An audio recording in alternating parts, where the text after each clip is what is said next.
ನಮಸ್ಕಾರ, ಆರೋಗ್ಯವೇ ಭಾಗ್ಯ ವಿಶೇಷ ಕಾರ್ಯಕ್ರಮಕ್ಕೆ ಸ್ವಾಗತ. ನಾನು ದೀಪ್ತಿ ಪ್ರಕಾಶ್. ವೀಕ್ಷಕರೇ, ಇವತ್ತಿನ ಕಾರ್ಯಕ್ರಮದಲ್ಲಿ ಡಯಾಬಿಟೀಸ್ ಅಂತ ಹೇಳಿದ್ರೆ ಮಧುಮೇಹದ ಬಗ್ಗೆ ಮಾತಾಡ್ತಾ ಇದ್ದೀವಿ. ಡಯಾಬಿಟೀಸ್ ಅಂದ್ರೆ ಏನು, ಹಾಗೆ ಡಯಾಬಿಟೀಸ್ ಬರೋದಕ್ಕೆ ಕಾರಣಗಳಾದ್ರೂ ಏನು, ಯಾವ ರೀತಿಯಾದಂತಹ ಟ್ರೀಟ್ಮೆಂಟ್ ಅನ್ನ ತಗೋಬೇಕು, ಇದನ್ನೆಲ್ಲ ತಿಳಿಸ್ಕೊಳ್ಳೋದಕ್ಕೆ ನಮ್ಮ ಜೊತೆ ಇದ್ದಾರೆ ಹೋಮಿಯೋ ಕೇರ್ ಇಂಟರ್ನ್ಯಾಷನಲ್ ಇಂದ ಬಂದಂತಹ ಡಾಕ್ಟರ್ ಸಾಧನಾ ಮೇಡಮ್. ನಿಮಗೆ ಕಾರ್ಯಕ್ರಮಕ್ಕೆ ಸ್ವಾಗತ. Thank you very much. Doctor, ಮಧುಮೇಹ ಅಂತ ಹೇಳಿದ್ರೆ ಶ್ರೀಮಂತರ ಕಾಯಿಲೆ ಅಂತ ಕರೀತಾ ಇದ್ರು, ಬಟ್ ಆದ್ರೆ ಇದು ಈಗ ಎಲ್ಲರಲ್ಲೂ ಕಾಣಿಸ್ಕೊಳ್ತಾ ಇದೆ. ಸೊ ಡಯಾಬಿಟೀಸ್ ಅಂದ್ರೆ ಏನು, ಹಾಗೆ ಯಾವೆಲ್ಲ ಕಾರಣಗಳಿಂದ ಈ ಡಯಾಬಿಟೀಸ್ ಕಾಣಿಸ್ಕೊಳ್ಳುತ್ತೆ? Diabetes is a chronic disorder. So ಇದು ಬರೋಕ್ಕೆ ಕಾರಣ ಅಂದರೆ ಇದು ಮೆಟಾಬಲಿಕ್ ಡಿಸಾರ್ಡರ್ ಹೇಳ್ತೀವಿ. ಸೊ ಸಕ್ಕರೆ ಕಾಯಿಲೆ ಏನಾದರೂ ಸಕ್ಕರೆ ಜಾಸ್ತಿ ಆದಮೇಲೆ ಬಾಡಿಯಲ್ಲಿ ಏನಾದರೂ ಡಿಸ್ಟರ್ಬೆನ್ಸಸ್ ಕಾಣಿಸ್ಬೋದು. ಸೊ ಆ ಥರ ಡಿಸ್ಟರ್ಬೆನ್ಸಸ್ ಬಂದಾಗ ಇದಕ್ಕೆ ಡಯಾಬಿಟೀಸ್ ಹೇಳ್ತೀವಿ. ಸೊ ಯೂಶ್ವಲಿ ಮೊದಲು ಕಾಲದಲ್ಲಿ ಇದು ಸಿಡೆಂಟ್ರಿ ಲೈಫ್ ಸ್ಟೈಲಿಂದ ಅಥವಾ ಬ್ಯಾಂಕರ್ಸ್ ಡಿಸೀಸ್ ಆ ಥರ ಎಲ್ಲ ಹೇಳ್ಕೊಡ್ತೀವಿ. ಸೊ ಸಕ್ಕರೆ ಕಾಯಿಲೆ ಅಥವಾ ಸ್ವೀಟ್ ಪಾಯ್ಸನಿಂಗ್ ಕಾಯಿಲೆ ಆ ಥರನೂ ಕೂಡ ಹೇಳ್ಬೋದು. So it is more related with our metabolic disorder. So ಯಾವೆಲ್ಲ ಕಾರಣಗಳಿಂದ ಇದು ಕಾಣಿಸ್ಕೊಳ್ಳುತ್ತೆ? ಡಯಾಬಿಟೀಸಲ್ಲಿ ಕಾರಣ ಆಗಕ್ಕೆ ಮೇನ್ ರೀಸನ್ಸ್ ಅಂದರೆ ಒಂದು ಇನ್ಸುಲಿನ್ ಡಿಪೆಂಡೆಂಟ್ ಡಯಾಬಿಟೀಸ್ ಇರೋದು, ಸೆಕೆಂಡ್ ಇನ್ಸುಲಿನ್ ರೆಸಿಸ್ಟೆನ್ಸ್ ಡಯಾಬಿಟೀಸ್ ಇರೋದು. ಸೊ ಇನ್ಸುಲಿನ್ ಡಿಪೆಂಡೆನ್ಸ್ ಡಯಾಬಿಟೀಸ್ ಏನು ಕಾರಣ ಬರುತ್ತೆ ಅಂದರೆ ಕೆಲವೊಂದು ಸರಿ ಇದು ಪ್ಯಾನ್ಕ್ರಿಯಾಸಲ್ಲಿ ಫ್ಯೂ ಸ್ಟ್ರಕ್ಚರಲ್ ಡ್ಯಾಮೇಜ್ ಆದಾಗ ಅಥವಾ ಸೇಲ್ಸ್ ಕರೆಕ್ಟಾಗಿ ಇನ್ಸುಲಿನ್ ಉತ್ಪತ್ತಿ ರಿಲೀಸ್ ಮಾಡ್ತಾ ಇಲ್ಲ ಅಥವಾ ಪ್ರೊಡಕ್ಷನ್ ಮಾಡ್ತಾ ಇಲ್ಲ ಅಂದರೆ, ಅಥವಾ ಅಲ್ಫಾ ಅಥವಾ ಬೀಟಾ ಲ್ಯಾಂಗರ್ಹ್ಯಾನ್ಸ್ ಸೆಲ್ಸ್ ಪ್ಯಾನ್ಕ್ರಿಯಾಸ್ದಲ್ಲಿ ಏನಾದರೂ ಇನ್ಫ್ಲಮೇಷನ್ ಆದಾಗ ಅಥವಾ ಆಟೋ ಇಮ್ಯೂನ್ ಡಿಸಾರ್ಡರ್ ಬಂದಾಗ, ಆಟೋ ಇಮ್ಯೂನ್ ಡಿಸಾರ್ಡರ್ ಅಂದರೆ ನಮ್ಮ ದೇಹದಲ್ಲಿ ನಾರ್ಮಲ್ ಇರೋದು ಸೆಲ್ಸ್ ನಮ್ಮ ದೇಹದಲ್ಲಿ ನಾರ್ಮಲ್ ಸೆಲ್ಸ್ಗೆ ಅಟ್ಯಾಕ್ ಮಾಡಿ ಶುರು ಮಾಡುತ್ತೆ. ಸೊ ಆ ಟೈಮ್ ಪ್ಯಾನ್ಕ್ರಿಯಾಸಲ್ಲಿ ಏನಾದರೂ ಸಮಸ್ಯೆ, ಇನ್ಫ್ಲಮೇಷನ್ ಏನಾದರೂ ಬಂದಾಗ ಈ ಥರ ಸಡನ್ನಾಗಿ ಪ್ಯಾನ್ಕ್ರಿಯಾಸ್ ಹಾಳಾಗಿ ಈ ಥರ ಸಮಸ್ಯೆ ಬರೋಕ್ಕೆ ಚಾನ್ಸಸ್ ಇರುತ್ತೆ. ಆ ಟೈಮ್ ಇನ್ಸುಲಿನ್ ಪ್ರೊಡಕ್ಷನ್ ಕಂಪ್ಲೀಟ್ಲಿ ನಿಲ್ಲಿರುತ್ತೆ. ಸೊ ಅದು ಒಂದು ಕಾರಣ ಹೇಳ್ತೀವಿ. ಸೆಕೆಂಡ್ ರೀಸನ್ ಅಂದರೆ ಜೆನೆಟಿಕ್ ಫ್ಯಾಕ್ಟರ್ಸಿಂದ ಇರ್ಬೋದು. ಸೊ ಜೆನೆಟಿಕ್ ಫ್ಯಾಕ್ಟರ್ಸ್ ಅಂದರೆ ನಮ್ಮ ತಂದೆ ತಾಯಿ ಅವ್ರಿಗೆ ಈ ಥರ ಸಮಸ್ಯೆ ಇತ್ತು ಅಥವಾ ಫ್ಯಾಮಿಲಿಯಲ್ಲಿ ತುಂಬ ಜನ್ರೇಷನ್ಸಿಂದ ಈ ಥರ ಸಮಸ್ಯೆ ನಡೀತಾ ಇದೆ ಅಂದರೆ ಡಯಾಬಿಟೀಸ್ ಬರೋ ಚಾನ್ಸಸ್ ಜಾಸ್ತಿ ಇರುತ್ತೆ. ಸೆಕೆಂಡ್ ಥಿಂಗ್ ಅಂದರೆ ಸ್ಟ್ರೆಸ್ ಏನಾದರೂ ಇದ್ದಾಗ ಅಥವಾ ಸ್ಟ್ರೆಸ್ಸಿಂದ ಕಾರ್ಟಿಸಾಲ್ ಹಾರ್ಮೋನ್ಸ್ ಉತ್ಪತ್ತಿ ಜಾಸ್ತಿ ಆಗುತ್ತೆ. ಸೊ ಸ್ಟ್ರೆಸ್ ರಿಲೇಟೆಡ್ ಸಮಸ್ಯೆಯಿಂದ ಅಥವಾ ಲೈಫ್ ಸ್ಟೈಲ್ ರಿಲೇಟೆಡ್ ಸಮಸ್ಯೆಯಿಂದ ಅಥವಾ ಸಿಡೆಂಟ್ರಿ ಲೈಫ್ ಸ್ಟೈಲಿಂದ, ಫುಡ್ಡಲ್ಲಿ ಏನು ಕಂಟ್ರೋಲ್ ಇಲ್ಲ, ತುಂಬ ಜಾಸ್ತಿ ಪ್ರಮಾಣದಲ್ಲಿ ಕಾರ್ಬೋಹೈಡ್ರೇಟ್ಸ್ ಏನಾದರೂ ಜಾಸ್ತಿ ತಿಂತಾ ಇದ್ದಾರೆ ಅಂದರೆ, ಅಥವಾ ಎಕ್ಸಸೈಸಸ್ ಫಿಸಿಕಲ್ ಆ್ಯಕ್ಟಿವಿಟೀಸ್ ಯಾವುದು ಪ್ರಕಾರ ಇರಲ್ಲ ಅಂದರೆ ಈ ಥರ ಸಮಸ್ಯೆ ಬರೋಕ್ಕೆ ಚಾನ್ಸಸ್ ಇರುತ್ತೆ. ಥರ್ಡ್ನೇ ರೀಸನ್ ಅಂದರೆ ಜೆಸ್ಟೇಷನ್ ಟೈಮಲ್ಲಿ ಈ ಥರ ಸಮಸ್ಯೆ ಬರೋಕ್ಕೆ ಚಾನ್ಸಸ್ 100% ಇರುತ್ತೆ. ಏನಂದರೆ out of 10 ಲೇಡೀಸ್ಗೆ 2 or 3 ladies maximum ಆಗಿ 24 ಅಥವಾ 28 ವೀಕ್ಸ್ ಆದಮೇಲೆ ಈ ಥರ ಡಯಾಬಿಟೀಸ್ ಬರೋಕ್ಕೆ ಚಾನ್ಸಸ್ ಕಾಣಿಸ್ಬೋದು. ಸೊ ಇದು ಎಲ್ಲ ಕಾರಣ ಥರ ಹೇಳ್ತೇವೆ. ಏನು ಡಯಾಬಿಟೀಸ್ ಅಂದರೆ ಏನಂತ ಹೇಳಿದರೆ ಇದ್ರ ಕಾರಣ ಕೂಡ ತಿಳಿಸ್ಕೊಟ್ರಿ. ಈಗ ಡಯಾಬಿಟೀಸ್ ಬಂದಿದೆ ಅಂತ ಹೇಗೆ ಗೊತ್ತಾಗುತ್ತೆ, ಅಂದರೆ ಯಾವೆಲ್ಲ ಸಿಂಪ್ಟಮ್ಸ್ ಕಾಣಿಸ್ಕೊಳ್ಳುತ್ತೆ? Usually there are main important 3 symptoms ಹೇಳ್ತೀವಿ: dysphagia, dysuria and dyspepsia. So dysphagia ಅಂದರೆ ಏನು, ತುಂಬ ತಿನ್ನೋ ಥರ ಫೀಲ್ ಆಗ್ತಾ ಇರತ್ತೆ, ಅಂದರೆ ಸ್ವಲ್ಪ ಹೊತ್ತು ಮುಂಚೆ ತಿಂದಿದೆ ಬಟ್ ಮತ್ತೆ ಏನಾದರೂ ಫುಡ್ ತಿನ್ನಬೇಕು ಆ ಥರ ಆಸೆ ಇರುತ್ತೆ. ಪೆಪ್ಸಿಯಾ ಅಂದರೆ ತುಂಬ ದಾಹ ಜಾಸ್ತಿ ಇರುತ್ತೆ ಅಥವಾ ಬಾಯಾರಿಕೆ ಜಾಸ್ತಿ ಆಗ್ತಾ ಇರುತ್ತೆ, ಮೌತ್ ಡ್ರೈನೆಸ್ ತುಂಬ ಜಾಸ್ತಿ ಕಾಣಿಸ್ಬೋದು, ಅಥವಾ ಕೆಲವೊಂದು ಸರಿ ತುಂಬ ಯೂರಿನೇಷನ್ ಫ್ರೀಕ್ವೆನ್ಸಿ ಜಾಸ್ತಿ ಆಗುತ್ತೆ. ಸೊ ಇದು 3 ಲಕ್ಷಣ ಮೇನ್ ಇಂಪಾರ್ಟೆಂಟ್, ಅಂದರೆ ವಾರ್ನಿಂಗ್ ಸಿಗ್ನಲ್ಸ್ ಆ ಥರ ಹೇಳ್ಬೋದು. ಸೊ ಇದರ ಜೊತೆ ತಿಂದ ಮೇಲೇನೂ ಕೂಡ ಕರೆಕ್ಟಾಗಿ ವೇಟ್ ಗೇನ್ ಆಗ್ತಾ ಇಲ್ಲ, ರಾದರ್ ವೇಟ್ ಲಾಸೇ ಜಾಸ್ತಿ ಆಗ್ತಾ ಇದೆ. ಸೊ ಅದು ಒಂದು ಇಂಪಾರ್ಟೆಂಟ್ ಸಿಂಪ್ಟಮ್ ಲಕ್ಷಣ ಹೇಳ್ತೀವಿ. ಕೆಲವೊಂದು ಸರಿ ತುಂಬ ಸುಸ್ತು ಆಗೋ ಥರ ಸಿಚುವೇಶನ್ ಬಂದೇ ಬರುತ್ತೆ, ಅಂದರೆ ಸಣ್ಣ ಪುಟ್ಟ ಕೆಲಸ ಮಾಡಿದ ಮೇಲೇನೂ ಕೂಡ ತುಂಬ ಸುಸ್ತು ಆಗಿರೋದು ಅಥವಾ ಪರ್ಸ್ಪಿರೇಷನ್ ಸ್ವೆಟ್ಟಿಂಗ್ ತುಂಬ ಜಾಸ್ತಿ ಆಗ್ತಾ ಇದೆ, ಈ ಥರ ಸಮಸ್ಯೆ ಅಥವಾ ಈ ಥರ ಲಕ್ಷಣ ಅಂದರೆ ಮೇನ್ ಇಂಪಾರ್ಟೆಂಟ್ ಡಯಾಬಿಟೀಸ್ ಇದೆಯಾ ಅಥವಾ ಇಲ್ಲ ಅದು ನೋಡೋಕ್ಕೆ ಸಾಧ್ಯತೆ ಆಗುತ್ತೆ. ಇನ್ನು ವೀಕ್ಷಕರೇ, ನೀವು ಕೂಡ ಡಯಾಬಿಟೀಸ್ ಇಂದ ಬಳಲ್ತಾ ಇದ್ರೆ ಸ್ಕ್ರೀನ್ ಮೇಲೆ ಕಾಣಿಸ್ತಿರುವಂತಹ ನಂಬರ್ಗೆ ಕರೆ ಮಾಡ್ಬೋದು. ಡಾಕ್ಟರ್ ಇದ್ದಾರೆ, ನೀವು ಕೂಡ ಡಾಕ್ಟರ್ ಹತ್ರ ಮಾತಾಡ್ಬೋದು. ಇನ್ನು ಡಾಕ್ಟರ್, ಡಯಾಬಿಟೀಸ್ ಅಲ್ಲಿ ಯಾವೆಲ್ಲ ಟೈಪ್ಸ್ಗಳಿದೆ? ಮೇನ್ ಇಂಪಾರ್ಟೆಂಟ್ ಟೈಪ್ಸ್ ಅಂದರೆ ಡಯಾಬಿಟಿಸ್ ಇನ್ಸಿಪಿಡಸ್ ಮತ್ತು ಡಯಾಬಿಟಿಸ್ ಮೆಲಿಟಸ್ ಹೇಳ್ತೀವಿ. ಸೊ ಡಯಾಬಿಟಿಸ್ ಇನ್ಸಿಪಿಡಸ್ ಅಂದರೆ it is totally dependent on the insulin, and non dependent insulin diabetes ಅಂದರೆ ಡಯಾಬಿಟಿಸ್ ಮೆಲಿಟಸ್ ಅಥವಾ ಟೈಪ್ 2 ಡಯಾಬಿಟಿಸ್ ಹೇಳ್ತೀವಿ. ಸೊ ಟೈಪ್ 2 ಡಯಾಬಿಟಿಸಲ್ಲಿ ಮತ್ತು ಇನ್ನು ಸಬ್ ಟೈಪ್ಸ್ನು ಕೂಡ ಇರುತ್ತೆ. ಫಾರ್ ಎಕ್ಸಾಂಪಲ್ ಲೇಟೆಂಟ್ ಆಟೋಇಮ್ಯೂನ್ ಇಂದ ಡಯಾಬಿಟೀಸ್ ಬರೋದು ಅಡಲ್ಟ್ಸಲ್ಲಿ, ಆ ಥರ LADA ಒಂದು ಟೈಪ್ ಇದೆ. ದೆನ್ ತುಂಬ ಫ್ಲಕ್ಚುಯೇಷನ್ಸ್ ಆಗಿ ಫ್ರಜೈಲ್ ಡಯಾಬಿಟೀಸ್, ಅದು ಸೀರಿಯಸ್ ಅಂದರೆ ಲಾಸ್ಟ್ ಸ್ಟೇಜ್ ಆಫ್ ಡಯಾಬಿಟೀಸ್ ಆ ಥರ ಹೇಳ್ಬೋದು, ಅಥವಾ last stage of type of diabetes ಆ ಥರ ಹೇಳ್ಬೋದು. ಇದರ ಜೊತೆ ಏನಾದರೂ ಪ್ಯಾನ್ಕ್ರಿಯಾಸಲ್ಲಿ ಏನಾದರೂ ಸ್ಟ್ರಕ್ಚರಲ್ ಡ್ಯಾಮೇಜ್ ಆದಮೇಲೆ ಅದು ಸ್ಟ್ರಕ್ಚರಲ್ ಡ್ಯಾಮೇಜಿಂದ ಬರೋದು ಡಯಾಬಿಟೀಸ್ ಬೇರೆ ಇರುತ್ತೆ, ಜೆಸ್ಟೇಷನಲ್ ಡಯಾಬಿಟೀಸ್ ಬೇರೆ ಇರುತ್ತೆ, ಇನ್ಫಂಟೈಲ್ ಅಥವಾ ಹುಟ್ಟಿದ ಮೇಲೆ ಇಮಿಡಿಯೇಟ್ಲಿ ಅದು ವಿದಿನ್ 3-4 ಡೇಸಲ್ಲಿ ಡಯಾಬಿಟೀಸ್ ಬರೋಕ್ಕೆ ಚಾನ್ಸಸ್ ಇರುತ್ತೆ. ಬಟ್ ಅದು ತುಂಬ ರೇರ್, ಅದಕ್ಕೆ ಇನ್ಫಂಟೈಲ್ ಡಯಾಬಿಟೀಸ್ ಹೇಳ್ತೀವಿ. ಈ ಥರ 4-5 ಡಯಾಬಿಟೀಸ್ ಸಿಂಪ್ಟಮ್ಸ್ ಜೊತೆ ಡಯಾಬಿಟೀಸ್ ಟೈಪ್ಸ್ ಹೇಳ್ಬೋದು. ಜೆನೆಟಿಕ್ ಫ್ಯಾಕ್ಟರ್ ಕೂಡ ಡಯಾಬಿಟೀಸ್ಗೆ ಕಾರಣ ಆಗುತ್ತೆ ಅಂತ ಹೇಳಿದ್ರಿ. ಯಾವ ರೀತಿಯಾಗಿ ಜೆನೆಟಿಕ್ ಫ್ಯಾಕ್ಟರ್ ಅನ್ನೋದು ಕಾರಣ ಆಗುತ್ತೆ? ಯೂಶ್ವಲಿ ಜೆನೆಟಿಕ್ ಫ್ಯಾಕ್ಟರ್ಸ್ ಇಂದ ಡಯಾಬಿಟೀಸ್ ಬರೋ ಕಾರಣ ಅಂದರೆ ಅದು ಜೆನೆಟಿಕ್ ಕೋಡ್ ಟ್ರಿಗರ್ ಆಗಿರುತ್ತೆ. ಸೊ ಸಪೋಸ್ ಫಾರ್ ಎಕ್ಸಾಂಪಲ್ ನಮ್ಮ ಫ್ಯಾಮಿಲಿಯಲ್ಲಿ ಏನಾದರೂ ತುಂಬ ಜನ್ರೇಷನ್ಸಲ್ಲಿ ಡಯಾಬಿಟೀಸ್ ಹಿಸ್ಟ್ರಿ ಇದ್ದರೆ ಅದು ಜೆನೆಟಿಕ್ ಕೋಡ್ ಅದು ಟ್ರಿಗರ್ ಆಗಿ ಡಯಾಬಿಟೀಸ್ ಬರೋ ಕಾರಣ ಅಂದರೆ ಅದು ಇನ್ಸುಲಿನ್ ರೆಸಿಸ್ಟೆನ್ಸ್ ಡೆವಲಪ್ ಆಗ್ತಾ ಇರುತ್ತೆ. ಬಟ್ ಕೆಲವೊಂದು ಸರಿ ಅದು ಪ್ರೀ ಡಯಾಬಿಟಿಕ್ಸ್ನು ಕೂಡ ಒಂದು ಟೈಪ್ ಆಫ್ ಡಯಾಬಿಟೀಸ್ ಹೇಳ್ತೀವಿ. ಸೊ ಆ ಪ್ರೀ ಡಯಾಬಿಟಿಕ್ಸಲ್ಲಿ ಡೈರೆಕ್ಟಾಗಿ ಡಯಾಬಿಟೀಸ್ ಆ ಥರ ಹೇಳೋಕ್ಕಾಗಲ್ಲ, ಬಟ್ ಬಾರ್ಡರ್ ಲೈನ್ ಇರೋದು ಡಯಾಬಿಟೀಸ್ನು ಕೂಡ ಹೇಳ್ತೀವಿ. ಸೊ ಅದು ಜೆನೆಟಿಕ್ ಪ್ರಕಾರ ಡಯಾಬಿಟೀಸಿಂದ ಆಗಿರ್ಬೋದು ಆ ಥರ ಹೇಳ್ತೀವಿ. ಯೂಶ್ವಲಿ ಏನಾಗುತ್ತೆ ಅಂದರೆ ಫ್ಯಾಮಿಲಿಯಲ್ಲಿ ಮೋರ್ ದೆನ್ 4-5 ಮೆಂಬರ್ಸ್ ಇದ್ದರೆ ಅದು 4-5 ಮೆಂಬರ್ಸ್ದು lifestyle especially food habit same ಇರುತ್ತೆ. ಅಂದರೆ ಬೆಳಗ್ಗೆ ಎದ್ದ ತಕ್ಷಣ ಇಡ್ಲಿ, ದೋಸೆ ಅಥವಾ ರೈಸ್ ಆ ಥರ ಎಲ್ಲ ನಾರ್ಮಲ್ ಆಗಿ ಕಾಮನ್ ಆಗಿ ತಿಂದಿರೋದು ಹ್ಯಾಬಿಟ್ಸ್ ಇರುತ್ತೆ. ಬಟ್ ಒಂದೇ ಒಂದು ಪರ್ಸನ್ಗೆ ಡಯಾಬಿಟೀಸ್ ಡಿಟೆಕ್ಟ್ ಆಗುತ್ತೆ. ಸೊ ಅದು ಏನು ಕಾರಣ ಅಂದರೆ ಮೋಸ್ಟ್ಲಿ ಆ ಪರ್ಸನ್ನಲ್ಲಿ, ಆ ಮೆಂಬರಲ್ಲಿ, ಫ್ಯಾಮಿಲಿ ಮೆಂಬರಲ್ಲಿ ಈ ಥರ ಡಯಾಬಿಟಿಕ್ ಜೀನೋಮ್ ಅದು ಕೋಡಿಂಗ್ ಆಕ್ಟಿವೇಟ್ ಆಗಿರೋದು maybe related with the lifestyle ಅಥವಾ maybe related with the physical activities ಆ ಥರ ಹೇಳ್ಕೊಡು. ಇನ್ನು ಮಕ್ಕಳಲ್ಲಿ ಕೂಡ ಡಯಾಬಿಟೀಸ್ ಅನ್ನೋದು ಕಾಣಿಸ್ಕೊಳ್ಳುತ್ತೆ. ಯಾಕಾಗಿ ಕಾಣಿಸ್ಕೊಳ್ಳುತ್ತೆ ಮತ್ತು ಇದು ಕ್ಯೂರ್ ಆಗೋದೇ ಇಲ್ವಾ ಅಂತ? ಯೂಶ್ವಲಿ ಇನ್ ದ ಚೈಲ್ಡ್ಹುಡ್ ಏಜಲ್ಲಿ ಮಕ್ಕಳಲ್ಲಿ ಯೂಶ್ವಲಿ ಇದು ಬರೋದು ಕಾರಣ ಅಂದರೆ ಪ್ಯಾನ್ಕ್ರಿಯಾಸಲ್ಲಿ ಏನಾದರೂ ಸ್ಟ್ರಕ್ಚರಲ್ ಡ್ಯಾಮೇಜ್ ಇದ್ದರೆ ಈ ಥರ ಡಯಾಬಿಟೀಸ್ ಬರೋಕ್ಕೆ ಚಾನ್ಸಸ್ ಇರುತ್ತೆ. ಸೊ ಅದು ಟೋಟಲಿ ಡಿಪೆಂಡೆಂಟ್ ಇರುತ್ತೆ. ಅಂದರೆ ಅದು ಕ್ಯೂರ್ ಹೇಳೋಕ್ಕಾಗಲ್ಲ, ಬಟ್ ಎಸ್ ಮೇಂಟೈನ್ ಡೆಫಿನೆಟ್ಲಿ ಮಾಡ್ಬೋದು. ಸೊ ಚಿಕ್ಕ ವಯಸ್ಸಲ್ಲಿ ಈ ಥರ ಡಯಾಬಿಟೀಸ್ ಬರುತ್ತೆ ಅಂದರೆ ಫಸ್ಟ್ ಆಫ್ ಆಲ್ ಅದರಲ್ಲಿ ಇನ್ಸುಲಿನ್ ಪ್ರೊಡಕ್ಷನ್ ಎಷ್ಟು ಇದೆ, ಸೀರಮ್ ಇನ್ಸುಲಿನ್, ಫಾಸ್ಟಿಂಗ್ ಇನ್ಸುಲಿನ್ ಅದು ಎಲ್ಲ ನೋಡ್ಬೋದು. ಸೊ ಅದರ ಜೊತೆ ಇನ್ಸುಲಿನ್ ಇಂಜೆಕ್ಷನ್ಸ್ ಆ ಥರ ಕೊಡೋಕ್ಕಾಗತ್ತೆ. So with the infantile diabetes ಅಥವಾ ಚೈಲ್ಡ್ಹುಡ್ ಟೈಪ್ 1 ಡಯಾಬಿಟೀಸಲ್ಲಿ ಅದು ಕ್ಯೂರ್ ಫ್ಯಾಕ್ಟರ್ ಇಲ್ಲ, ಬಟ್ ಪ್ರಿವೆಂಟಿವ್ ಅಥವಾ supportive diabetic line of management definitely is there. ಇನ್ನು ಜೆಂಡರ್ ಫ್ಯಾಕ್ಟರ್ ಅನ್ನುವಂಥದ್ದು ಕೂಡ ಈ ಡಯಾಬಿಟೀಸ್ಗೆ ಏನಾದರೂ ಕಾರಣ ಆಗುತ್ತಾ ಅಂತ? ಹೌದು. ಸೊ ಜೆನೆಟಿಕ್ ಫ್ಯಾಕ್ಟರ್ಸ್ ಅಂದರೆ ಯೂಶ್ವಲಿ ಲೇಡೀಸ್ಗೆ, ಫಾರ್ ಎಕ್ಸಾಂಪಲ್ ಜೆಂಟ್ಸಿಂದ ಲೇಡೀಸ್ಗೆ ಹಾರ್ಮೋನಲ್ ವ್ಯತ್ಯಾಸ ಜಾಸ್ತಿ ಆಗೋಕ್ಕೆ ಚಾನ್ಸಸ್ ಇರುತ್ತೆ. ಸೊ ಎಸ್ಪೆಷಲಿ ಈಸ್ಟ್ರೋಜನ್ ಹಾರ್ಮೋನ್ಸ್ ಅದು ಸ್ವಲ್ಪ ಹೆಚ್ಚು ಕಡಿಮೆ ಆದಮೇಲೆ ಅಥವಾ ಸ್ಟ್ರೆಸ್ಸಿಂದ ಏನಾದರೂ ಕಾರ್ಟಿಸೋಲ್ ಲೆವೆಲ್ ಏನಾದರೂ ಹೆಚ್ಚು ಕಡಿಮೆ ಆದಮೇಲೆ ಅದು directly or indirectly related with your insulin production. So insulin is also one of the hormones. So insulin ಜೊತೆ ಗ್ಲುಕಾಗಾನ್ ಅದನ್ನು ಪ್ಯಾನ್ಕ್ರಿಯಾಸಿಂದ ಉತ್ಪತ್ತಿ ಅಂದರೆ ರಿಲೀಸಿಂಗ್ ಆಗ್ತಾ ಇರುತ್ತೆ. ಸೊ ಇನ್ಸುಲಿನ್ ಯೂಶ್ವಲಿ ಹೆಲ್ಪ್ಫುಲ್ ಇರುತ್ತೆ ಎಸ್ಪೆಷಲಿ ಲೇಡೀಸಲ್ಲಿ.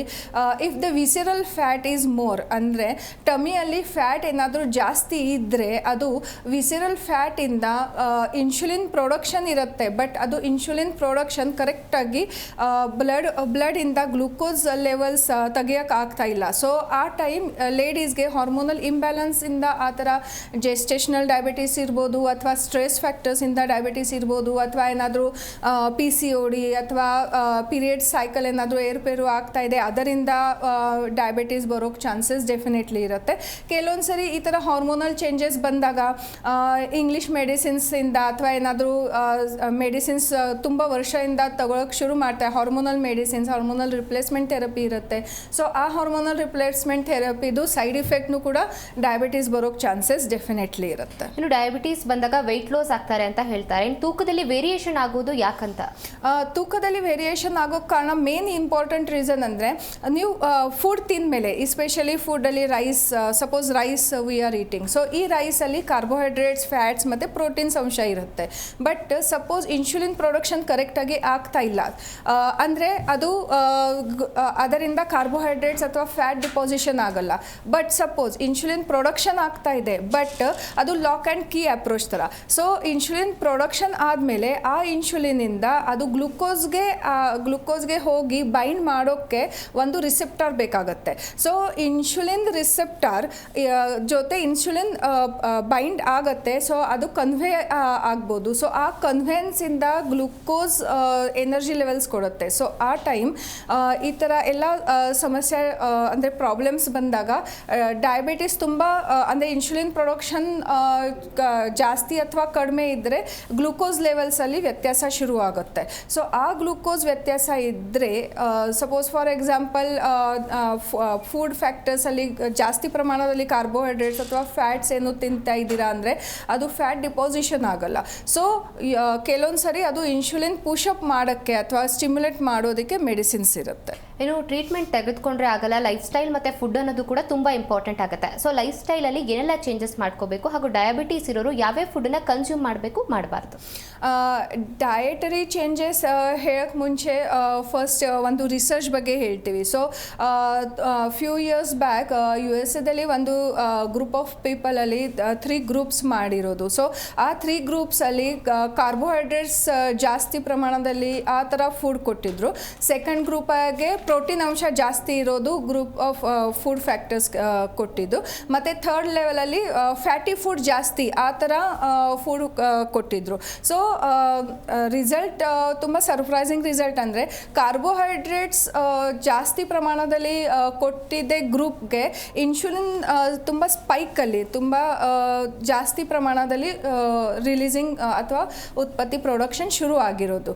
ಬಟ್ ಫ್ಯಾಟಿ ಫುಡ್ ತಿಂದರೆ ಅಂದರೆ ಫ್ಯಾಟಿ ಫುಡ್ ಅಂದರೆ ಯಾವುದು, ಹೋಮ್ ಮೇಡ್ ಬಟರ್ ಇರ್ಬೋದು, ಹೋಮ್ ಮೇಡ್ ಘೀ ಇರ್ಬೋದು, ಅದು ಫ್ಯಾಟಿ ಫುಡ್ ಹೇಳ್ತೀವಿ. ಸೊ ಅದು ಫ್ಯಾಟಿ ಫುಡ್ ಡೈಜೆಷನ್ ಆಗೋಕ್ಕೆ ತುಂಬ ಇದು ಸ್ಲೋ ಡೈಜೆಷನ್ಗೆ ಯೂಸ್ಫುಲ್ ಇರುತ್ತೆ. ಸೊ ಕಾರ್ಬೋಹೈಡ್ರೇಟ್ಸ್ ಇದ್ದರೆ ಅದು ತಿಂದಮೇಲೆ ಇಮಿಡಿಯೇಟ್ಲಿ ಅದು further process of digestion, assimilation ಶುರುವಾಗಿ ಇನ್ನು ಜಾಸ್ತಿ ಪ್ರಮಾಣದಲ್ಲಿ ಇನ್ಸುಲಿನ್ ಪ್ರೊಡಕ್ಷನ್ ಆಗ್ತಾ ಇರುತ್ತೆ. ಸೊ ಬಟ್ ಅದು ಬಾಡಿಗೆ ಅವಶ್ಯಕತೆ ಇಲ್ಲ ಅಂದರೆ ಅದು ಮತ್ತು ಸ್ವಂತ ಪ್ಯಾನ್ಕ್ರಿಯಾಸ್ಗೆ ಹಾಳಾಗೋಕ್ಕೆ ಚಾನ್ಸಸ್ ಇರುತ್ತೆ. So on the contrary fatty food, for example milk ಇರುತ್ತೆ, A2 milk nowadays it is very common, organic milk. So ಅದು ತಿಂದಮೇಲೆ ಬೇಸಿಕ್ ಮೇನ್ ಇಂಪಾರ್ಟೆಂಟ್ ಚೇಂಜ್ ಡಯಟಲ್ಲಿ ಮಾಡಬೇಕು ಅಂದರೆ ದೇರ್ ಆರ್ ಮಲ್ಟಿಪಲ್ ಚಾಯ್ಸಸ್. ಅಂದರೆ ಸ್ವಲ್ಪ ಫುಡ್ ಸ್ವಲ್ಪ ಇಂಟರ್ವಲ್ಸಲ್ಲಿ ತಿನ್ನೋಕ್ಕೆ ಶುರು ಮಾಡ್ಬೋದು. ಸೊ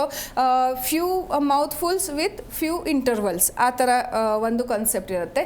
ಕೆಲವೊಂದು ಸರಿ ಇಂಟರ್ಮಿಟೆಂಟ್ ಫಾಸ್ಟಿಂಗ್ನು ಕೂಡ ಹೇಳ್ತೀವಿ. ಸೊ ಈ ಇಂಟರ್ಮಿಟೆಂಟ್ ಫಾಸ್ಟಿಂಗಲ್ಲಿ at a time within particular time ಲಿಮಿಟಲ್ಲಿ whatever food we want to eat we should eat that. ಆಮೇಲೆ 10 to 12 ಅವರ್ಸ್ ಆದಮೇಲೆ ಮತ್ತೆ ಫುಡ್ ತಿನ್ನಬೇಕು. ಇದರಿಂದ ಏನು ಚಾನ್ಸಸ್ ಇರುತ್ತೆ ಅಂದರೆ ಇದು ಇನ್ಸುಲಿನ್ ಪ್ರೊಡಕ್ಷನ್ಗೆ ಮತ್ತು ಗ್ಲುಕಾಗಾನ್ ಪ್ರೊಡಕ್ಷನ್ಗೆ ತುಂಬ ಇಂಪಾರ್ಟೆಂಟ್ ಇರುತ್ತೆ. ಸೊ ಈ ಥರ ಇಂಬ್ಯಾಲೆನ್ಸ್ ಆಗೋಕ್ಕೆ ಚಾನ್ಸಸ್ ಕಡಿಮೆ ಇರುತ್ತೆ. ಮತ್ತು ಫುಡ್ ಬೆಳಗ್ಗೆ ಎದ್ದ ತಕ್ಷಣ ಇಮಿಡಿಯೇಟ್ಲಿ ಟೀ, ಕಾಫಿ ಆ ಥರ ಯಾವುದು ಪ್ರಕಾರ ಫುಡ್ ಐಟಮ್ಸ್ ತಿನ್ನಬಾರ್ದು. Since our beginning we never saw such kind of tea and coffee habits in our life. So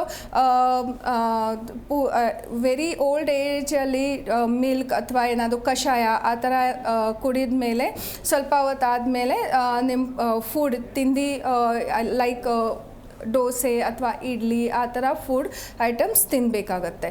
ಮತ್ತು ಮೀಲ್ಸ್ ಇದು ಎಲ್ಲ ತಿನ್ನುವಾಗ ಫಿಸಿಕಲ್ ಆ್ಯಕ್ಟಿವಿಟೀಸ್ ತುಂಬ ಇಂಪಾರ್ಟೆಂಟ್ ಇರುತ್ತೆ. ಫಾರ್ ಎಕ್ಸಾಂಪಲ್ ಫಿಸಿಕಲ್ ಆ್ಯಕ್ಟಿವಿಟೀಸ್ ಅಂದರೆ ಇತ್ತೀಚಿನ ಕಾಲದಲ್ಲಿ ಎಲ್ಲ ಮನೆಯಲ್ಲಿ ಸಿಗುತ್ತೆ. ಫಾರ್ ಎಕ್ಸಾಂಪಲ್ ಏನಾದರೂ ಫುಡ್ ತಿನ್ನೋಕೆ ಆಸೆ ಇದ್ದರೆ ಅದು ಹೋಗಿ ಅಡುಗೆ ಮನೆಯಲ್ಲಿ ಹೋಗಿ ಅದು ಅಡುಗೆ ಮಾಡಿ ಆಮೇಲೆ ತಿನ್ನೋದು ಆ ಥರ ಎಲ್ಲ ಸ್ಟಾಪ್ ಆಗ್ತಾ ಇದೆ ಇತ್ತೀಚಿನ ಕಾಲದಲ್ಲಿ. ಸೊ ಮೊದಲು ಯಾವ ಥರ ಅಂದರೆ ಏನಾದರೂ ಮಾಡಬೇಕು ಅಂದರೆ ಕೆಲಸ ಮಾಡಬೇಕು.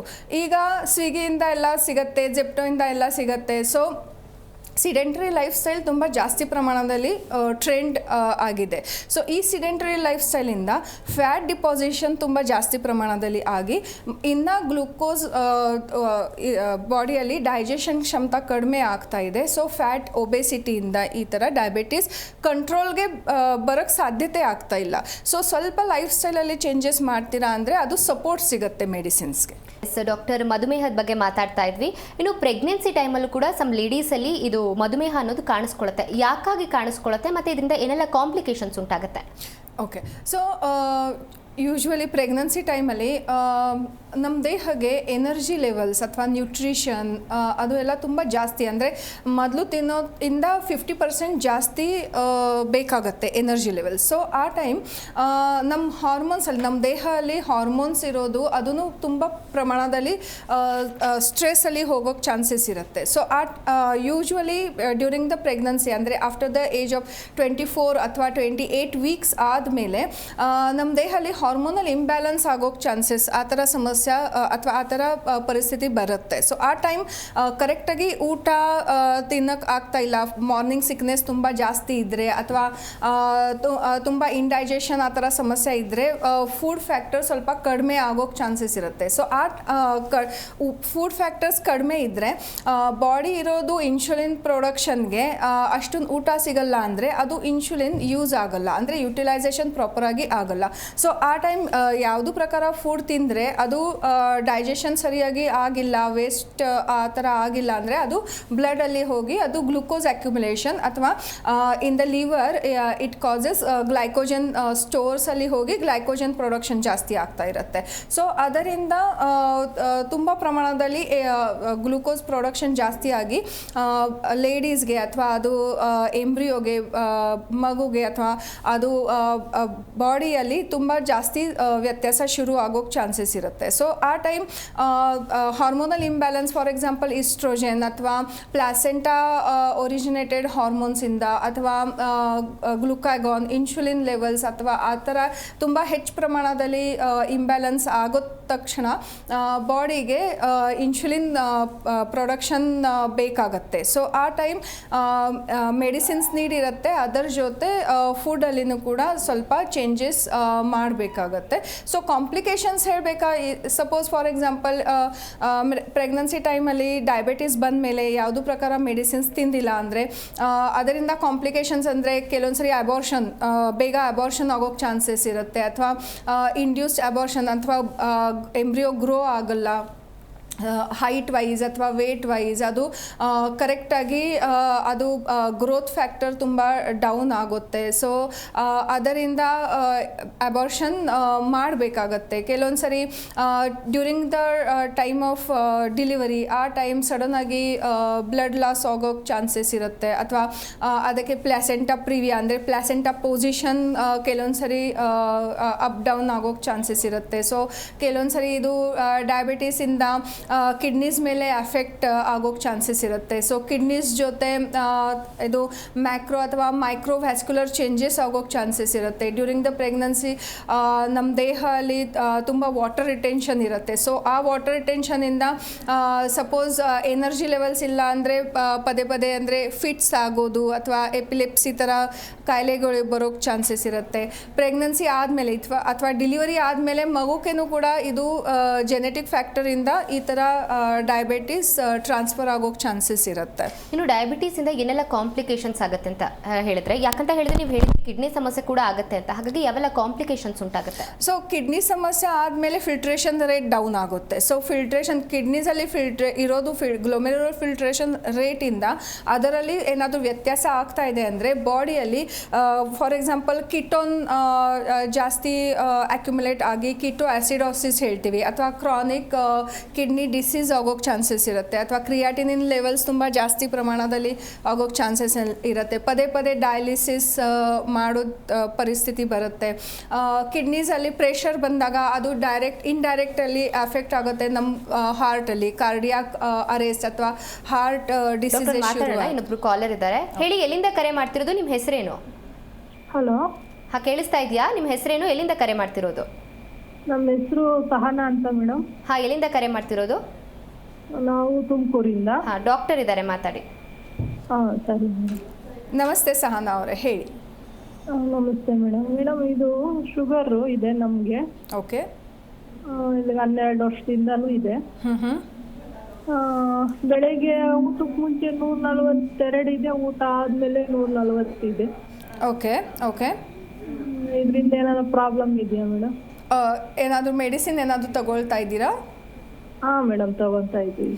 ಓಕೆ. ಸೊ ಅದು ಮೆಡಿಸಿನ್ ತಗೊಂಡ್ಮೇಲೆ ಕೂಡ ಇದು ಕಂಟ್ರೋಲ್ ಬರ್ತಾ ಇಲ್ಲ, ಅಥವಾ ಅದರಿಂದ ಏನಾದರೂ ಕಾಂಪ್ಲಿಕೇಶನ್, ಸೈಡ್ ಎಫೆಕ್ಟ್ಸ್ ಏನಾದರೂ ಕಾಣಿಸ್ತಾ ಇದೆ ಬಾಡಿಯಲ್ಲಿ?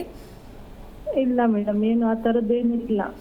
ಓಕೆ. ನಿಮ್ಮ ಲೈಫ್ ಸ್ಟೈಲಲ್ಲಿ ಫುಡ್ ಫ್ಯಾಕ್ಟರ್ಸ್ ಅಥವಾ ಟೈಮ್ ಟು ಟೈಮ್ ಊಟ ಅಥವಾ ಡಯಟ್ರಿ ಚೇಂಜಸ್ ಆ ಥರ ಎಲ್ಲ ಮಾಡಿದ್ದೀರಾ ನೀವು? ಹಾಂ ಮೇಡಮ್, ಮಾಡ್ತಾ ಇದ್ದೀವಿ. Very good. ಸೊ ಯೂಶ್ವಲಿ ಏನು ಸಹನಾ, ಇದು ಫುಡ್ಡಲ್ಲಿ ಏನಾದರೂ ವ್ಯತ್ಯಾಸ ಇದ್ದರೆ ಅದು ಕಂಟ್ರೋಲ್ ಮಾಡಬೇಕು, ಅದರಲ್ಲಿ ಚೇಂಜಸ್ ಮಾಡಬೇಕು. ಪ್ಲಸ್ ಹೋಮಿಯೋಪ್ಯಾಥಿಯಲ್ಲಿ ನೀವು ಮೆಡಿಸಿನ್ಸ್ ಸಪೋಸ್ ಶುರು ಮಾಡ್ತೀರಾ ಅಂದರೆ, ಹೋಮಿಯೋಪ್ಯಾಥಿದಲ್ಲಿ ನಿಮಗೆ ಆ್ಯಕ್ಚುಲಿ ಚಿಕ್ಕ ವಯಸ್ಸಲ್ಲಿ ಡಯಾಬಿಟೀಸ್ ಬಂದಿದೆ. ಸೊ ಅದರಲ್ಲಿ ರೂಟ್ ಕಾಸಲ್ಲಿ ಫೋಕಸ್ ಮಾಡಿ ಮೆಡಿಸಿನ್ಸ್ ಇರುತ್ತೆ. ಸೊ ಇದು ನೀವು ಇಂಗ್ಲೀಷ್ ಮೆಡಿಸಿನ್ಸ್ ತಗೊಳ್ತಾ ಇದ್ದೀರಾ. ಸೊ ಆ ಇಂಗ್ಲೀಷ್ ಮೆಡಿಸಿನ್ಸ್ ಜೊತೆ ಹೋಮಿಯೋಪ್ಯಾಥಿ ಮೆಡಿಸಿನ್ಸ್ ತಗೊಳ್ಳೋಕೆ ಶುರು ಮಾಡ್ತೀರಾ ಅಂದರೆ ಇನ್ನು ಸೈಡ್ ಎಫೆಕ್ಟ್ಸಲ್ಲಿ ಸ್ವಲ್ಪ ಕಂಟ್ರೋಲ್ ಬರೋದು, ಪ್ಲಸ್ ನಿಮ್ಮದು ಬ್ಲಡ್ ಗ್ಲೂಕೋಸ್ ಲೆವೆಲ್ಸ್ನು ಕೂಡ ಬೇಗ ನಾರ್ಮಲ್ ಆಗಿ ಬರೋಕ್ಕೆ ಚಾನ್ಸಸ್ ಇರುತ್ತೆ. ಈವನ್ ಚಿಕ್ಕ ವಯಸ್ಸಲ್ಲಿ ಡಯಾಬಿಟೀಸ್ ರಿವರ್ಸ್ನು ಕೂಡ ಮಾಡೋಕ್ಕೆ ಚಾನ್ಸಸ್ ಇರುತ್ತೆ. Thank you Sahana. ಇನ್ನು ನಿಮ್ಮ ಹೋಮಿಯೋಕೇರ್ ಇಂಟರ್ನ್ಯಾಷನಲಲ್ಲಿ ಡಯಾಬಿಟೀಸ್ಗೆ ಯಾವ ರೀತಿಯಾದಂತಹ ಟ್ರೀಟ್ಮೆಂಟ್ ಸಿಗುತ್ತೆ? ಯೂಶ್ವಲಿ ಹೋಮಿಯೋಪ್ಯಾಥಿ ಅಥವಾ ಹೋಮಿಯೋಕೇರಲ್ಲಿ ಬಂದಾಗ ಫಸ್ಟ್ ಎಲ್ಲ ಡೀಟೇಲ್ಸ್ ತಗೊಳ್ತೀವಿ. ಸೊ ಡೀಟೇಲ್ಸಲ್ಲಿ ನಿಮ್ಮ ಪಾಸ್ಟ್ ಹಿಸ್ಟ್ರಿ ಇರೋದು, ಫ್ಯಾಮಿಲಿ ಹಿಸ್ಟ್ರಿ ಇರೋದು, ಅಥವಾ ಇದು ಎಷ್ಟು ವರ್ಷದಿಂದ, ಇದರಿಂದ ಯಾವ ಥರ ಕಾಂಪ್ಲಿಕೇಶನ್ಸ್ ಏನಾದರೂ ಇದೆಯಾ, ಅಥವಾ ಏನಾದರೂ ಸೈಡ್ ಇಫೆಕ್ಟ್ಸ್ ಏನಾದರೂ ಆಗಿದೆಯಾ, ಆ ಥರ ಎಲ್ಲ, ಅಥವಾ ಲೈಫ್ ಸ್ಟೈಲಲ್ಲಿ ಫೋಕಸ್ ಮಾಡ್ತೀವಿ. ಏನಾದರೂ ಸ್ಟ್ರೆಸ್ ಫ್ಯಾಕ್ಟರ್ಸ್ ಇದ್ದರೆ ಅದರಲ್ಲಿ ಕೌನ್ಸಿಲಿಂಗ್ ಆ ಥರನೂ ಕೂಡ ಹೇಳ್ತೀವಿ. ಸೊ ಅದರ ಜೊತೆ ಹೋಮಿಯೋಪ್ಯಾಥಿ ಮೆಡಿಸಿನ್ಸಿಂದ ಯೂಶ್ವಲಿ ನೋಡಿ, ಈಗ ಇನ್ಸುಲಿನ್ ಪ್ರೊಡಕ್ಷನ್ ಆಗ್ತಾ ಇಲ್ಲ, ಸ್ಟ್ರಕ್ಚರಲ್ ಡ್ಯಾಮೇಜಿಂದ ಏನಾದರೂ ಸಮಸ್ಯೆ ಇದ್ದರೆ, ಇನ್ಸುಲಿನ್ ಡಿಪೆಂಡೆನ್ಸಿ ಇದ್ದರೆ ಅದರಲ್ಲಿ ಫೋಕಸ್ ಮಾಡ್ತೀವಿ. ಅದರಿಂದ ಏನಾದರೂ ಸಮಸ್ಯೆ, ಬೇರೆ ಕಾಂಪ್ಲಿಕೇಶನ್ಸ್ ಆಗಬಾರ್ದು, ಅದರಲ್ಲಿ ಫೋಕಸ್ ಮಾಡಿ ಹೋಮಿಯೋಪ್ಯಾಥಿ ಮೆಡಿಸಿನ್ ಶುರು ಮಾಡ್ತೀವಿ. ಬಟ್ ಸಪೋಸ್ ಇನ್ಸುಲಿನ್ ಪ್ರೊಡಕ್ಷನ್ ಚೆನ್ನಾಗಿದೆ, ಬಟ್ ಅದು ಯುಟಿಲೈಸೇಷನ್ ಕರೆಕ್ಟಾಗಿ ಆಗ್ತಾ ಇಲ್ಲ. ಸೊ ಇದು ನಾನ್ ಇನ್ಸುಲಿನ್ ಡಿಪೆಂಡೆಂಟ್ ಡಯಾಬಿಟೀಸ್ ಇದ್ದರೆ ಏನು ಕಾರಣ ಈ ಥರ ಸಮಸ್ಯೆ ಬಂದಿದೆ ಅದರ ಮೇಲೆ ಫೋಕಸ್ ಮಾಡಿ, ನಮ್ಮ ಕಡೆ ಫಾರ್ ಎಕ್ಸಾಂಪಲ್ ಸೈಜಿಜಿಯಮ್ ಈ ಥರ ಒಂದು ಮೆಡಿಸಿನ್ ಇರುತ್ತೆ. ಸೊ ಅದರ ಜೊತೆ ಏನಾದರೂ ಅಬ್ರೋಮಾ ಆ ಥರ ಏನಾದರೂ ಮದರ್ ಟಿಂಕ್ಚರ್ ಇದೆ. ಸೊ ಏನಾದರೂ ಯೂರಿನಲ್ಲಿ ಏನಾದರೂ ಸಮಸ್ಯೆ ಇದ್ದರೆ ಮೆಡಿಸಿನ್ಸ್ ವೇರಿಯೇಷನ್ಸ್ ಆಗುತ್ತೆ. ಅಥವಾ ಡಯಾಬಿಟೀಸಿಂದ ತುಂಬ ಜಾಸ್ತಿ ವೆಯ್ಟ್ ಲಾಸ್ ಆಗ್ತಾ ಇದೆ ಅಂದರೆ ಮೆಡಿಸಿನ್ಸ್ ಪ್ಲ್ಯಾನ್ ಇರುತ್ತೆ. ಸೊ ಮೆಡಿಸಿನ್ಸ್ ಹೋಮಿಯೋಪತಿ ಶುರು ಮಾಡ್ತೀರಾ ಅಂದರೆ ಹೋಲಿಸ್ಟಿಕ್ ಲೈನ್ ಆಫ್ ಅಪ್ರೋಚ್ ಕೊಡ್ತೀವಿ. Dietary changes, physical exercises or activity, water intake ಅಂದರೆ ನೀರಂಶನೂ ಕೂಡ ಚೆನ್ನಾಗಿ ಇರಬೇಕು. ಸೊ ಏನಾದರೂ ಸಿಡೆಂಟರಿ ಲೈಫ್ ಸ್ಟೈಲ್ ಇದ್ದರೆ ಅದು ಎಷ್ಟು ಅವರ್ಸ್ ಆದಮೇಲೆ ಗ್ಯಾಪ್ ಮಾಡಬೇಕು, ಅದು ಎಲ್ಲ ಸ್ಟಡಿ ಅನಾಲಿಸಿಸ್ ಮಾಡಿಬಿಟ್ಟು ಮೆಡಿಸಿನ್ ಶುರು ಮಾಡ್ತೀವಿ. ಓಕೆ ಡಾಕ್ಟರ್, ಇವತ್ತಿನ ಕಾರ್ಯಕ್ರಮದಲ್ಲಿ ಭಾಗಿಯಾಗಿ ಮಧುಮೇಹದ ಬಗ್ಗೆ ತಿಳಿಸ್ಕೊಟ್ಟಿದ್ದಾರೆ, ಹಾಗಾಗಿ ಧನ್ಯವಾದಗಳು. Thank you very much. ನೋಡಿದ್ರಲ್ಲ ವೀಕ್ಷಕರೇ, ನೀವು ಕೂಡ ಡಯಾಬಿಟೀಸ್ ಇಂದ ಬಳಲ್ತಾ ಇದ್ರೆ ಸ್ಕ್ರೀನ್ ಮೇಲೆ ಕಾಣಿಸ್ತಿರುವಂತಹ ನಂಬರ್ಗೆ ಕರೆ ಮಾಡಿ ನೇರವಾಗಿ ಡಾಕ್ಟರ್ನ ಭೇಟಿಯಾಗಬಹುದು ಅಂತ ಹೇಳ್ತಾ, ನೋಡ್ತಾ ಇರಿ ಜೀ ಕನ್ನಡ ನ್ಯೂಸ್, ಸತ್ಯವೇ ಸುದ್ದಿಯ ಜೀವಾಳ. ವಾಸಿಯಾಗದ ಆರೋಗ್ಯ ಸಮಸ್ಯೆ ನಿಮ್ಮನ್ನ ಕಾಡ್ತಿದೆಯಾ? ಹಾಗಿದ್ರೆ ಚಿಂತೆ ಬಿಡಿ, ನಮ್ಮ ಹೋಮಿಯೋ ಕೇರ್ಗೆ ಬನ್ನಿ. ಹೋಮಿಯೋ ಕೇರ್ ಇಂಟರ್ನ್ಯಾಷನಲ್ ಹಲವು ಆರೋಗ್ಯ ಸಮಸ್ಯೆಗಳಿಗೆ ಸಿಗಲಿದೆ ಸೂಕ್ತ ಪರಿಹಾರ. ನೇರ ಭೇಟಿಗೆ ಸಂಪರ್ಕಿಸಿ 9550 00 1133 1800 108121.